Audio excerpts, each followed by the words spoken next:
গোপালগঞ্জে যখন তারা আক্রান্ত হয়, আপনাদের ওইখানে কিন্তু একটা সিস্টেমেটিক একটা ফোর্স আছে, সিস্টেমেটিক একটা সমর্থক বাহিনী আছে, তারা কেউ গিয়া কিন্তু এনসিপির পাশে এসে দাঁড়ায় নাই। এইটা কেন? কারণ হচ্ছে আপনারা এনসিপির অপছন্দ করেন। আমি আপনাকে বলি, নো অপছন্দের কোনো বিষয় না। ধরেন আপনারা জাতীয় সরকার করতে চান, সবার নিয়ে সরকার করতে চান, আপনারা কি সরকার প্রধানের দায়িত্বটা বিএনপি ছাড়া আর কাউরে দিবেন? সংসারের মুরব্বি যিনি থাকেন, absolutely, I have raised my case my lord, তাই না? I have raised my case. আপনারা সংসারের মুরব্বি, বাকিরা হচ্ছে বাচ্চা কাচ্চা। না, নির্বাচন প্রলম্বিত হোক কিংবা দীর্ঘায়িত হোক কিংবা নির্বাচন না হোক, মোদ্দা কথা বিএনপি ক্ষমতা না আসুক। মুসলমানদের কেবলা তো হলো কি আপনার সৌদি আরব, বাংলাদেশ আওয়ামী লীগের কেবলা হচ্ছে যে গোপালগঞ্জ। এনসিপির এই রাজনৈতিক কার্যক্রমকে সঠিক বলে মনে করেন কিনা, যে রাজনৈতিক কার্যক্রমটা গোপালগঞ্জ অভিমুখে ছিল? এবং সর্বশেষে আপনি এটা মনে করেন কিনা যে যদি সরকার সরকারের যদি কোনো দায় বা দায়িত্ব থাকে, তাহলে সেইটা কি যোগ্যতার অভাবে বা সামর্থ্যের অভাবে, নাকি তাদের ইচ্ছাকৃত?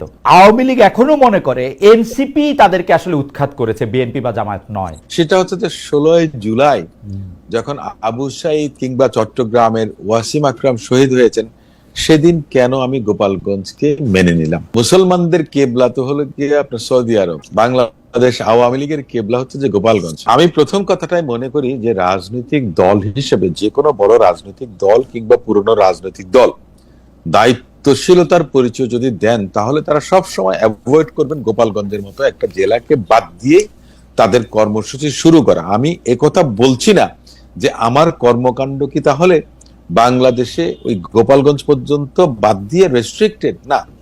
68,000 বর্গমাইলের এই বাংলাদেশে প্রত্যেকের সমান অধিকার আছে। আমরা প্রত্যেকেই প্রত্যেকটা জায়গায় প্রত্যেকটা বর্গ ইঞ্চিতে আমাদের অধিকার আছে। কিন্তু বিষয়টা সে জায়গাতে না, এখানে আবেগের একটা বিষয় কাজ করে। এখন আমি যদি মনে করি যে এই যে দায়িত্বহীনতা কিংবা দায়িত্বশীলতার পরিচয় দেবার কথা, সেটা কি শুধু এককভাবে গোপালগঞ্জের প্রশাসন যথেষ্ট ছিল? আমি মনে করি নিঃসন্দেহে না।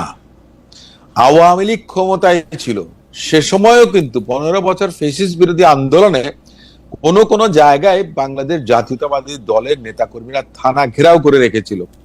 তার কারণটা ছিল কিরকম? সাংগঠনিক যে শক্তি, অবস্থান এবং অবকাঠামো জেলার সমস্ত কিছু মিলিয়ে দেখা গেছে যে পুলিশ প্রশাসন কিংবা অন্যান্য যে সমস্ত আইন প্রয়োগকারী সংস্থা ছিল, তারাও দেখা যাচ্ছে যে পেরে উঠতো না। তো সেদিক থেকে আপনি যদি গোপালগঞ্জকে কনসিডার করেন, সেখানে শেখ মুজিবুর রহমান সাহেবের সমাধিস্থল রয়েছে। সঙ্গত কারণে কেউ যদি বলে যে গোপালগঞ্জ অভিযানে যাচ্ছি বা আপনার গোপালগঞ্জ দখল করতে যাচ্ছে, মানে বডি ল্যাঙ্গুয়েজ, যেটা perception we receive from the wording, সেটা কিন্তু একটু এক ধরনের আপনার এটাকে কি বলে, অস্থিতিশীল অবস্থা বা আপনার যেটাই আমরা রাজনৈতিক পরিভাষায় যেটাই বলেন না, কিন্তু উত্তপ্তকর একটা পরিবেশ পরিস্থিতি তৈরি করে। বেরিসার রশিদ, আপনি কি মনে করতেছেন যে এনসিপি আসলে এই প্রোগ্রামটা 16 জুলাই না করলে ঠিক হইতো, নাকি কখনোই না করলে ঠিক হইতো? মানে এনসিপির এটা করাই উচিত হয় না? আমি একটু আসি, এনসিপি করতে পারতো। দেখুন, বাংলাদেশ জাতীয়তাবাদী দল কিন্তু 5ই আগস্ট 2024 অব্যবহিত পরে একটা প্রোগ্রাম করেছিল, যেখানে স্বেচ্ছাসেবক দলের প্রেসিডেন্ট জিলানিকে আপনার ন্যাক্কারজনক নগ্নভাবে হামলা করা হয়েছে। তার শিশু সন্তান, তার স্ত্রী, তাদেরকে আমি হসপিটালে দেখতে গেছি। তারাও কিন্তু মারাত্মকভাবে আপনার জখম হয়েছিল, তারাও কিন্তু হত্যাকাণ্ডের শিকার হতে পারত।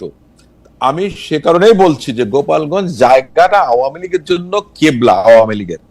তো সেক্ষেত্রে অবশ্যই এনসিপির তো অধিকার আছে যে কোনো জায়গায়, যে কোনো রাজনৈতিক দলের যে নিষিদ্ধ না, সে সেখানে যেতে পারবে। এখন আপনি যদি বলেন যে নিষিদ্ধ আওয়ামী লীগ তাদেরকে আক্রমণ করেছে, না গোপালগঞ্জের অধিবাসীরা আক্রমণ করেছে, এটা একটা বিতর্কের বিষয়, ডিবেটের বিষয়। কেন বলছি দেখেন অসিফ ভাই, আপনি যদি মানে আমরা আসলে আলোচনার শুরুর পর্যায়ে আপনি যদি বিষয়টা পরিষ্কার করতেন যে মানে ঠিক আছে, স্বেচ্ছাসেবক দলের লোকে একজন নিহত হয়েছেন, গোপালগঞ্জের ক্ষেত্রে আওয়ামী লীগের বিশেষ রকম শক্তি এবং আবেগের জায়গাও রয়েছে, তো সেই ক্ষেত্রে কি এনসিপির এই কর্মসূচিটা না করাই উচিত ছিল? মানে এটা করাটাই ঠিক হয়, অ্যাভয়েড করতে পারতেন না, ওনারা করতে পারতেন। এবং আপনি চাইতেছেন যে গোপালগঞ্জ, আমি আপনাকে বলি, না আমি আপনাকে একটা উদাহরণ দেই। বিএনপি কিন্তু তারপরে অনেকগুলো প্রোগ্রাম করেছে, সেখানে সেলিমুজ্জামান শামা ওবায়েদ সহ বিএনপির এমনকি ছাত্র দলের পক্ষ থেকে ইন্ডিভিজুয়ালি প্রোগ্রাম করেছেন।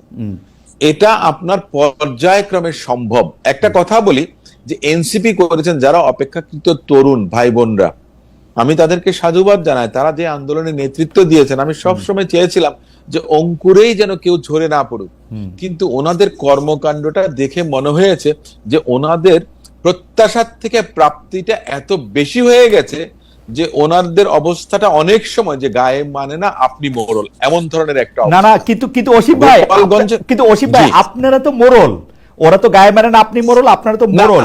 কিন্তু কিন্তু কিন্তু কিন্তু আমি জিনিসটা বলতেছি, কিন্তু জিনিসটা আমি বলতেছি যে ওরা যখন আক্রান্ত হইল বা এই জিনিসটা নিয়ে ওরা যে আক্রান্ত হয়েছে এটা যে বিএনপি স্বীকার করছে, মানে আমি তর্কের জায়গাটা না, বিএনপির নিন্দা বলছে, বিবৃতি দিছে, যথাসময়ে পাশে থাকার কথা বলছে, এটা সবকিছু ঠিক আছে। কিন্তু কিন্তু গোপালগঞ্জে যখন তারা আক্রান্ত হয়, আপনাদের ওইখানে কিন্তু একটা সিস্টেমেটিক একটা ফোর্স আছে, সিস্টেমেটিক একটা সমর্থক বাহিনী আছে, তারা কেউ গিয়া কিন্তু এনসিপির পাশে এসে দাঁড়ায় নাই। এইটা কেন? কারণ হচ্ছে আপনারা এনসিপির অপছন্দ করেন। আমি আপনাকে বলি, কারণ অপছন্দের কোনো বিষয় না, অপছন্দের কোনো বিষয় এখানে কিন্তু নেই। আমি একটা কথা বারবার বলেছি এবং আমাদের দল থেকেও বলা হয়েছে যে তারা বয়সে অপেক্ষাকৃত ভাবে তরুণ, রাজনৈতিক দল হিসেবে তারা নবীন, তাদের অভিজ্ঞতার আরো প্রয়োজন আছে। সে জায়গাতে তাদের অ্যাওয়ারনেসটা জাগানোর জন্য বাংলাদেশ জাতীয়তাবাদী দলের একজন কর্মী হিসেবে আমি বারবার বলেছি। এমনকি আমাদের দলের কোন সিনিয়র নেতা যদি তাদেরকে কটাক্ষ করে কোনো কটু মন্তব্য করে থাকেন, সেখানে আমি বলেছি যে আমাদের সংযমের পরিচয় দেওয়া উচিত, তাদেরকে উৎসাহ জাগানো উচিত। তাদের সঙ্গে আমাদের ডিফারেন্সটা কোথায়? বাংলাদেশ জামাত ইসলামের সঙ্গে আমাদের ডিফারেন্সটা কোথায়? আসেন না সবাই একসঙ্গে তো আন্দোলন করেছি দীর্ঘ 16-17 বছর। তাহলে আপনার 16-17 মাসের জন্য এক জায়গায় বসে ফেসিস্টকে মোকাবেলা করার জন্য, কিংবা ফেসিস্ট যেন সুযোগ না পায়, সমৃদ্ধ একটা বাংলাদেশ আইনের কারণ হচ্ছে কি জানেন অসীম ভাই, কারণ হচ্ছে আপনারা যেহেতু বুঝে ফেলছেন যে আপনারা ক্ষমতায় যাবেন, সেই জন্য আপনারা কাউকে আর এখন ঠিক সমান মর্যাদা দিতে চান না। আপনারা তাদেরকে কারোর সহযোগী, কারো সহকারী, না খালেদ ভাই, না তাই বিএনপি ভুল। এই আমি আপনাকে একটা কথা বলি, দেখুন 5ই আগস্ট যদি এদেশে না হতো, তার আগে কিন্তু রাষ্ট্রধর্মের 31 দফা সংস্কার কর্মসূচি দলের ভারপ্রাপ্ত চেয়ারপারসন জনাব তারেক রহমান সাহেব যুগপৎ আন্দোলনের রাজনৈতিক দলগুলোর সঙ্গে বসে সিদ্ধান্ত নিয়েছেন। 2016 সালে আমার দলের নেত্রী রূপকল্প 2030 দিয়েছিলেন। 27 দফা কর্মসূচি বিএনপির একক কর্মসূচি ছিল। সেখানেও কিন্তু আপনার যে সরকার গঠনের যদি সুযোগ পায়, জনগণ যদি পছন্দ করে, তাহলে যুগপৎ আন্দোলন বলেন, গণতান্ত্রিক আন্দোলন বলেন, ফেসিস্ট বিরোধী আন্দোলন বলেন, সেই আন্দোলনের প্রত্যেকটা শরিক দলকে নিয়ে জাতীয় সরকারের প্রস্তাবনা আমার দলের নেতা জনাব তারেক রহমান সাহেব দিয়ে, সেটা তো দিবেনি, সেটা তো দিবেনি। মানে আমি আমার সঙ্গে আরো 10টা দল আসলে অসুবিধা কি? শেখ হাসিনাও তো বিরোধী দলকে সেটা দেবেন না। এই কথাটা বাংলাদেশে, আমি একটা কথা বলি, that something doesn't exist in the dictionary of politics. না না, কি বলেন? 5ই আগস্টের আগে শেখ হাসিনা জাতীয় সরকার করছে না, শেখ হাসিনা চালিয়ে যাবে না। আমাকে একটা কথা বলেন, শেখ হাসিনা জাতীয় সরকার করেছেন, সেটা একদিন, শেখ হাসিনার সেটা মোড়কটা একরকম ছিল, কিন্তু শেখ হাসিনা যাবার একদিন আগে এদেশের কোন নাগরিক কি বিশ্বাস করতো যে শেখ হাসিনা কোনোদিন বিদায় নেবে? আমি শুধু একটা, আবার এই প্রসঙ্গে খালি একটা লিটমাস টেস্ট আছে। ধরেন আপনারা জাতীয় সরকার করতে চান, সবার নিয়ে সরকার করতে চান, আপনারা কি সরকার প্রধানের দায়িত্বটা বিএনপি ছাড়া আর কাউরে দিবেন? সংসারের মুরব্বি যিনি থাকেন, absolutely I have raised my case my lord, তাই না? I have raised my case. আপনারা সংসারের মুরব্বি, বাকিরা হচ্ছে বাচ্চা কাচ্চা। না, কিন্তু আমাকে একটা কথা বলেন, যখন সংসারে যখন মা বাবা থাকেন, দেখেন মা বাবার কাছে কিন্তু তার জীবনের থেকেও তার সন্তান সন্ততির অবস্থানটা অনেক বেশি থাকে। আপনাকে তাহলে সেই আঙ্গে কি চিন্তা করতে হবে? আচ্ছা ঠিক আছে, আমি আর আপনার সাথে তর্ক করব না। মা বাবা ডুবে যাবে টাইটানিকের লাইফ বোটে, মা বাবা উঠবে না, সন্তান সন্ততিকে তুলবে, ছেলে মেয়েকে তুলবে, এটা বুঝে নিতে হবে। আমি একটা কথা বলি, গোপালগঞ্জে এনসিপি গিয়েছে, আমি একটা কথা বলি, 1-11 সময়কার কথা খালেদ ভাই আপনি খুব ভালো মতো অবজার্ভ করছিলেন। কোন একজন নেতা বলেছিলেন যে বোধহয় আগে কুকুরে লেজ নাড়তো আর এখন লেজে কুকুর নাড়ে।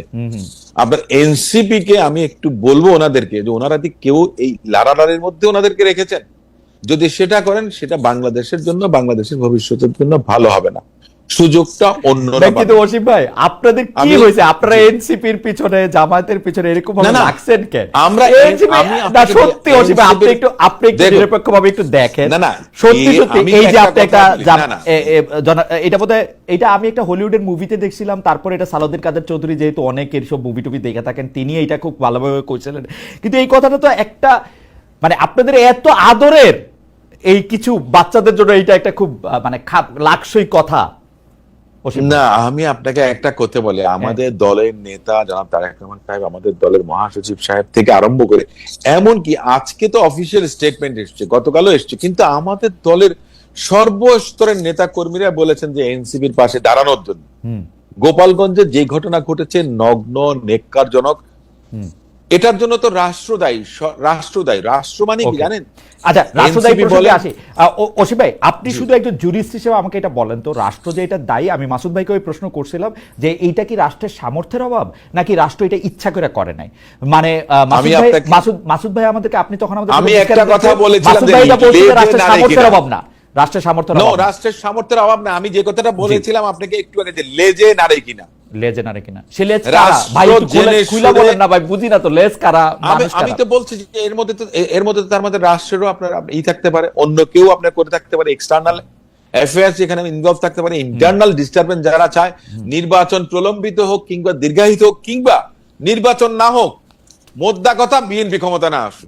এইটা কেন মনে করতেছেন সেটা নিয়ে আমি আপনাকে পরের পর্বে আসবো। আমরা কি এটাকে এখন একটু সামারাইজ করতে পারি এরকম যে 16 জুলাই গোপালগঞ্জে যা ঘটেছে তার জন্য দায়ী আসলে রাষ্ট্র বা সরকার, যাদের নিরাপত্তা দেওয়ার কথা ছিল, এবং এনসিপিও আরেকটু ম্যাচুরিটি করতে পার, ম্যাচিউরড আচরণ করতে পারত। এই কি আপনার মন্তব্য, নাকি আপনি আর কিছু যোগ করতে? বেচারাদের তো ম্যাচুরিটি এখনো আসেনি। রাইট, না ম্যাচুরিটি তাদেরকে তো আসলে তো শেখ হাসিনারে ভাগাইতে পারতো না অসীম ভাই। না, আপনি দেখেন সব সময় সবকিছু ম্যাচুরিটি দিয়ে হয় না। আবেগ বলে একটা কথা আছে, রাইট, আবেগের জায়গাটা আপনাকে দেখতে হবে। আপনি যদি সব জায়গায় মনে করেন যে ম্যাচিওর না, আপনি বুদ্ধি দিয়ে বিদ্যা দিয়ে সবকিছু করতে পারেন না। দুফোঁটা চোখের জল দিয়ে অনেক কিছু করতে পারেন।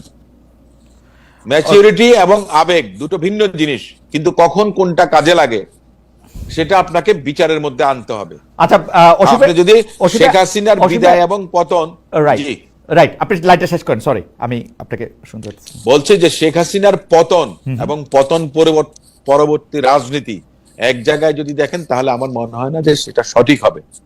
আমি ভুল করতে পারি, কিন্তু আমাকে দেখিয়ে দেবার দায়িত্ব আপনার, আমাকে দেখিয়ে দেবার দায়িত্ব অন্যান্য যারা সিনিয়র আছেন তারা। রাইট, এনসিপি ভুল করছেন বা এনসিপি ভুল করতে পারেন বা একটা পরিবেশ পরিস্থিতি তৈরি হতে পারে, ডিটারিয়েট করতে পারে, সেটা দায় দায়িত্ব ছিল সরকারের গোয়েন্দা সংস্থা। জি, তাদেরকে সেটা ফাইন্ড আউট করা উচিত ছিল, সরকারকে অ্যাডভাইস করা উচিত ছিল। অসীম ভাই, আপনার বক্তব্য পরিষ্কার।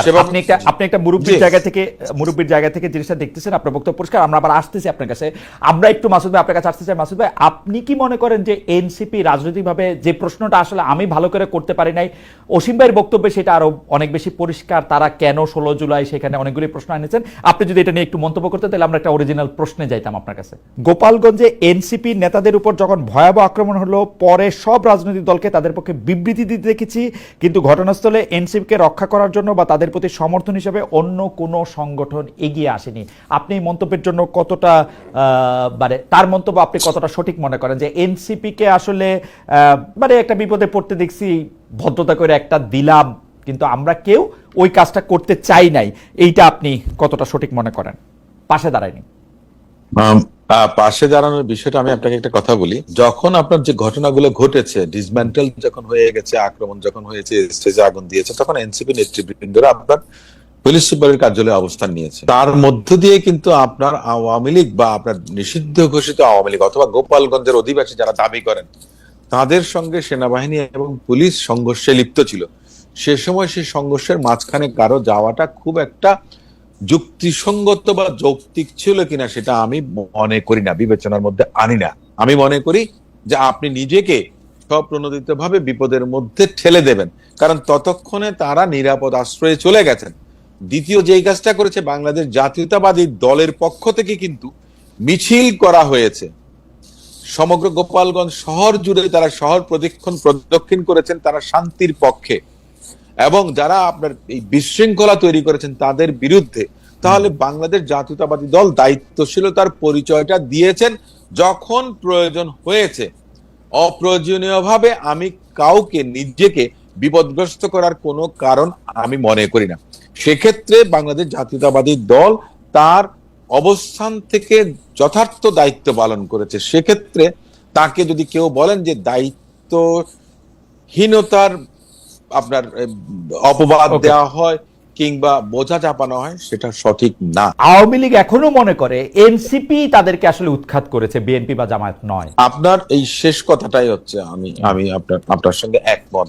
বাংলাদেশ জাতীয়তাবাদী দল, বাংলাদেশ জামায়াত ইসলাম, এগুলো আপনার রেজিমেন্টেড ফোর্স এই মুহূর্তে বাংলাদেশে, এটা আপনি মানেন বা না মানেন। আওয়ামী লীগ ফেসিস্ট হিসেবে 15 বছর শাসন করেছে, কিন্তু এই দলগুলোকে দমাতে পারেনি। জামায়াত ইসলামের রেজিস্ট্রেশন তারা বাতিল করেছে, কিন্তু জামায়াত ইসলামকে নিষিদ্ধ ঘোষণা করেনি। ওই সাহসটুকু বাংলাদেশ আওয়ামী লীগের ছিল না। বাংলাদেশ জাতীয়তাবাদী দলকে আপনার খালে বিলে নালায় দৌড়িয়েছে, দাবড়িয়েছে, কিন্তু বাংলাদেশ জাতীয়তাবাদী দলের নেতা কর্মীদেরকে দাবিয়ে রাখতে পারেনি আওয়ামী লীগ। তার মানে তাদের শেকড় কত গভীরে প্রথিত, এটা বাংলাদেশ আওয়ামী লীগ খুব ভালো করে জানে। এখন কথাটা হচ্ছে এনসিপির উপরে তাদের যে রোষটা, তাদের আক্রোশ যেটা, সেটা সঙ্গত কারণেই বেশি হবে। যদিও বলতেন আওয়ামী লীগ নেত্রী যে ছাত্ররা কিছু করছে না, ওই জামাত শিবির করছে। 18 সালেও আমরা দেখেছি জামাত শিবির করছে, 24 সালেও দেখেছি জামাত শিবিরই করছে। কিন্তু মূল বিষয়টা যে দেশটায়ের যে কাঠিটা জ্বালানোর দরকার ছিল খড়ের গাদায়, সেটা এনসিপি, বা তখন তো আর এনসিপি ছিল না, বৈষম্য বিরোধী ছাত্র আন্দোলনের পুরোধা যারা ছিলেন তারা সেটা করেছেন। তাদের সঙ্গে একাত্মতা ঘোষণা করেছে বড় বড় রাজনৈতিক দল, যারা অংশীদার বিএনপি, জামাত, সবাই। সো তাদের অন্তরের মধ্যে দাগটা, ক্ষতটা ওই একটা জায়গাতেই, যার কারণে তাদের উপরে তাদের সবচেয়ে বেশি আক্রোশ, বিষোদ্গার, সমস্ত কিছু। দ্বিতীয়ত আমি যে কথাটা বলেছিলাম যে তারা অপেক্ষাকৃত একটা দুর্বল অবস্থানে আছে, এবং এই দুর্বলতাটা তারা নিজেদের সৃষ্ট। কিন্তু আমার যে আশা ছিল যে তারা মনে করেন যে নতুন ধারার একটা রাজনীতি, একটা নতুন রাজনৈতিক সংস্কৃতির জন্ম দেবেন, এগিয়ে যাবেন, কিন্তু রাজনৈতিকভাবে ক্ষমতার অংশীদার হয়ে, এবং পরবর্তীতে বিভিন্ন কর্মকাণ্ড, আমি খারাপ ভাবে বলছি না, এটা হয়তোবা তারা অসাবধানতা বশত অথবা না বুঝে করেছেন, যে বিভিন্ন ধরনের কর্মকাণ্ডে দেখা গেছে এনসিপি থেকে অনেকে পদত্যাগ করছেন। এনসিপির উপরে সাধারণ ছাত্র ছাত্রীদের আশা ভরসা নেই। আপনার তো ভালো লাগা উচিত, কারণ এনসিপি তো বিএনপিকেই ফলো করতেছে, তাই না? বিএনপির মতো একটা দল হইতেছে, নতুন দল হইতেছে না, নতুন বন্দোবস্তের দল হচ্ছে। দেখুন, আমি আপনাকে একটা কথা বলি, আমি প্রতিযোগিতা যখন করি, দৌড়াই যখন, তখন আমি সামনের দিকে তাকাই। আমি পেছনে আমার কে আছে আমি তাকে দেখি না, কিংবা যে আমার সামনে আছে তাকে আমি ল্যাং মারি। আচ্ছা, আমি আমার পেস নিয়ে এগিয়ে যাওয়ার চেষ্টা করব। বক্তব্য পরিষ্কার।